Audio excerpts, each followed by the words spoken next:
Bonjour, bienvenue dans la présentation du premier chapitre qui est les bases théoriques de l'amélioration des plantes.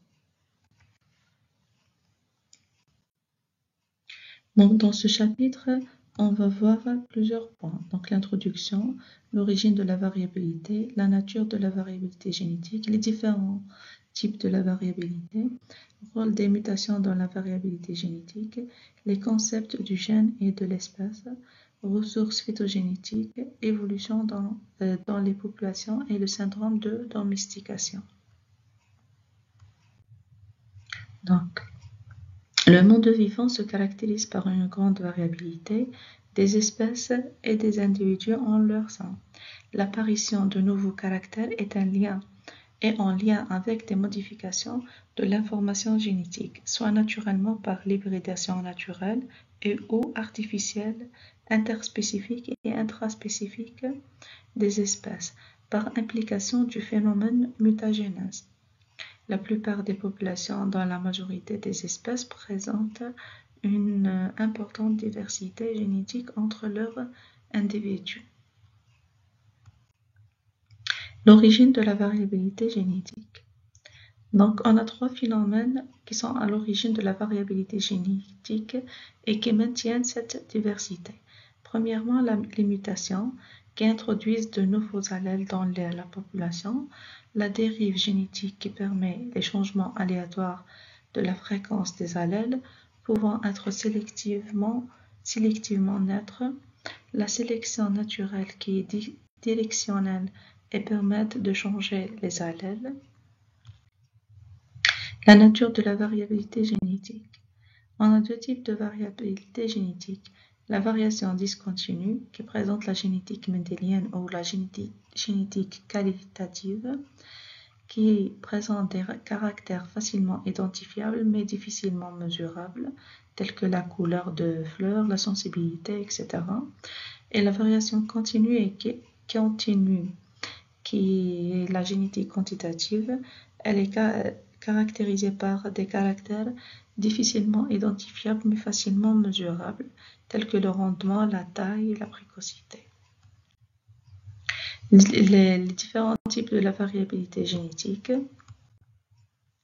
La variabilité génétique moléculaire, telle que le groupe ABO, et la variabilité chromosomique, qui est une très grande variation chromosomique, est détectée par plusieurs chercheurs, et ceci grâce aux mutations. Il existe deux types de facteurs qui permettent d'augmenter ou de diminuer la variabilité génétique. Les facteurs augmentent la variabilité sont la sélection naturelle, les mutations génétiques et les phénomènes de recombinaison génétique, tandis que les facteurs qui diminuent la variabilité sont la sélection naturelle endogamie, la dérive génétique amplifiée par une diminution de la taille de population. Le rôle des mutations dans la variabilité génétique. Les mutations spontanées sont responsables de la diversité des espèces végétales actuelles. Les mutations permettent d'obtenir une variabilité génétique nouvelle dans une espèce par accélération du processus naturel. La diversité des espèces et l'évolution de ces caractères différents est due au phénomène de mutation. Les mutations du nanisme chez les céréales telles que le blé et le riz, les mutations de pores et de remontée de floraison chez les rosiers. Voici quelques exemples de mutations et de diversité génétique chez les végétaux. Donc, le gène est une entité du matériel génétique. Sa structure fine est constituée des exons qui sont les portions codantes, qui portent des informations génétiques, et des introns qui sont les portions non codantes. Les gènes peuvent acquérir des mutations dans leur séquence nucléotidique ou dans leur région régulatrice, comme les SNP ou les INEDAL. Si ces mutations se transmettent, elles entraîneront la présence au sein de la population de différentes allèles de gènes de la région régulatrice et participeront à la diversité génétique de la population. L'ensemble des allèles des gènes et des régions régulatrices d'un individu constitue son génotype. Au cours du temps, ces allèles subissent la pression de la sélection naturelle et leur fréquence peut varier sous l'effet de la dérive génétique.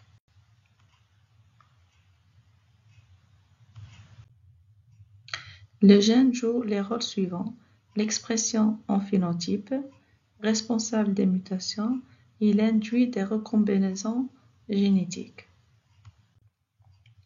La notion de l'espèce végétale, c'est une population ou un ensemble de populations dont les individus peuvent potentiellement se reproduire entre eux et engendre une descendance fiable et féconde dans les conditions naturelles. Ainsi, l'espèce est la plus grande unité de population au sein de laquelle le flux génétique est possible et les individus d'une même espèce sont donc génétiquement isolés d'autres ensembles équivalents du point de vue reproductif. Voici le schéma de classification des espèces végétales. La spéciation.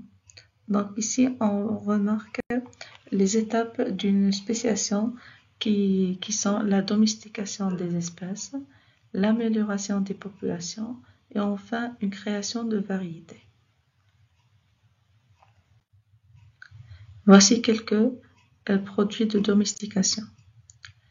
Les conséquences de domestication, c'est la perte de la biodiversité, la maîtrise progressive des croisements des plantes et de plus en plus homogènes et fixes, la modification des pratiques culturelles.